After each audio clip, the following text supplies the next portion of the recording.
Hello students, this is part 2 of lecture 3rd video of C programming learning video series. In this video I am going to teach you unit first, which is array.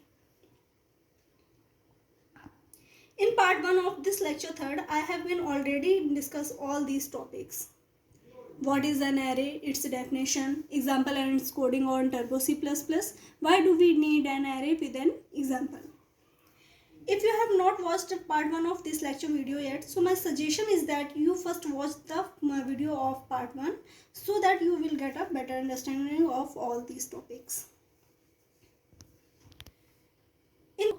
I will cover up. In this video, I will cover up all these topics. Classification of arrays, one-dimensional array, declaration of one-dimensional array. Let's get started. Classification of array. Basically, arrays are divided into two parts. First one is one-dimensional array and next one is multi-dimensional array. Multi-dimensional array are also divided in two parts. Two-dimensional array and n-dimensional array. N-dimensional array means three-dimensional, four-dimensional, etc.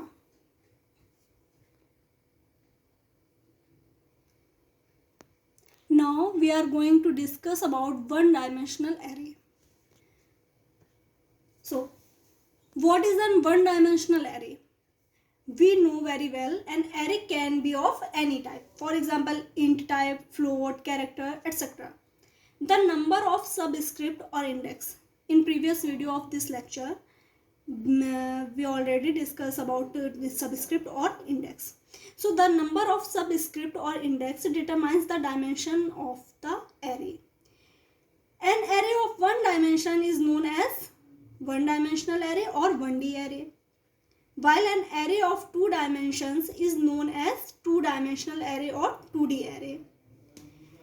And one-dimensional array or single-dimensional array. One-dimensional array is also called single-dimensional array.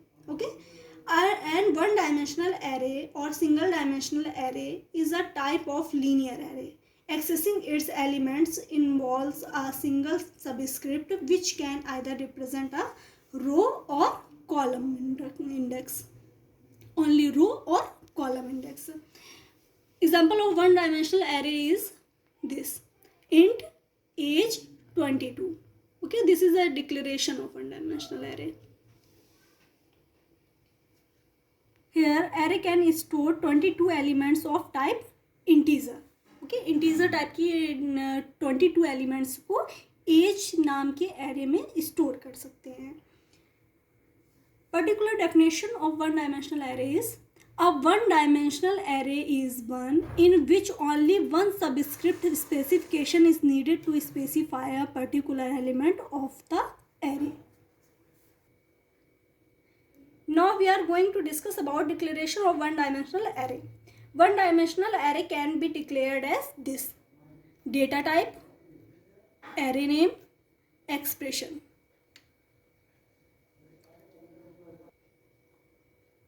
Data type, array name, expression. Where data type is the type of elements to be stored in the array. If you want to store integer type of value, then you have to write here int in the place of data type. And if you want to store character type of value, you have to write here char, C-H-A-R, char. And what is an array name? Array name specifies the name of array.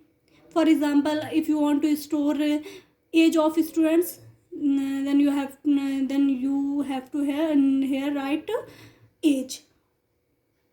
And any name.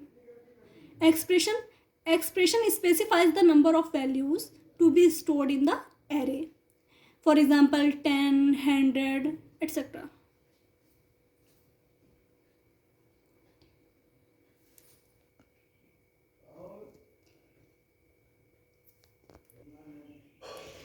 Array are also called subscripted values. The subscript must be an integer type. This example of declaration of one-dimensional array. Int age 10, where integer is a data type, age is a array name, and 10 is a expression. The array will store 10 integer values. Its name is age. It can be visualized as this: index 0, index age 0, 1, 2, 3, 4. This is the index and this is the data. The first array element have the subscript 0. You can see in your screen. The first array element have the subscript 0.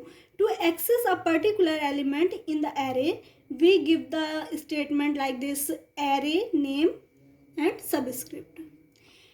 If you want to access fourth element from array age, then you have to write this: age 3. Okay, age 3. And if you want to access sixth element of this array, then you have to write age 5. Okay. Now the size of array can be determined as this. Size, this is the formula. Size is equal to upper bound minus lower bound plus 1. Here lower bound is 0 and upper bound is 9. Okay. Upper bound is 9, my lower bound is 0. 9 minus 0 plus 1. 9 plus 1 is equal to 10.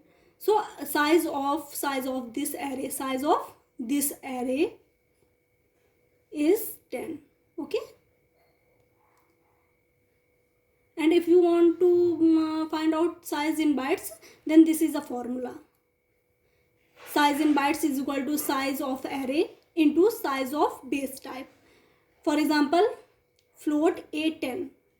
Then size of this array is in bytes is size of array is equal to 10 this, and base type, size of base type is 4. 10 into 4 is equal to 40. Okay. Dear students, I hope you understand all topics which discussed in this video, and now you can practice some simple program of array. Dear students, मैंने आपको अभी तक जितना भी पढ़ाया हुआ है आप उसे प्रिपेयर करते रहिए और अपने नोट्स बनाते रहिए. आई होप आप लोग नोट्स बना रहे होंगे. ये नोट्स आपके बहुत जल्द ही चेक होंगे. जैसे ही आपकी यूनिट फर्स्ट कंप्लीट होती है मैं आपकी नोट्स चेक करूँगी. Okay, thank you.